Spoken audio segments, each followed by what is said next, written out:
खासदार श्रीनिवास पाटील यांच्या पत्नी व सारंग पाटील यांच्या मातोश्री रजनीदेवी श्रीनिवास पाटील यांचे आज अल्पशा आजाराने निधन झाले। रजनीदेवी पाटील या गेल्या काही दिवसांपासून आजारी होत्या।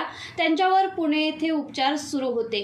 दुपारी त्यांची प्रकृती गंभीर बनली होती। दुपारी 1:30 वाजण्याच्या सुमारास त्यांनी अखेरचा श्वास घेतला। रजनीदेवी पाटील यांचा 26 जुलै 1948 रोजी जन्म झाला।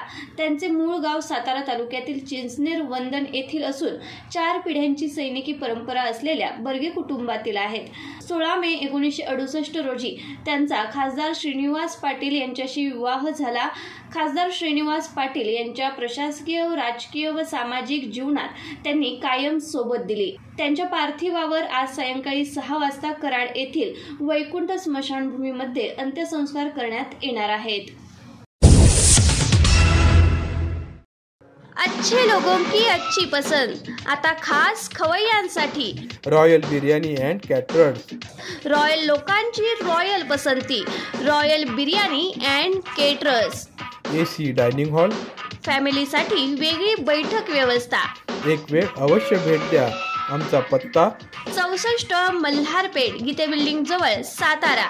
Mobile number 86 37 70 0070।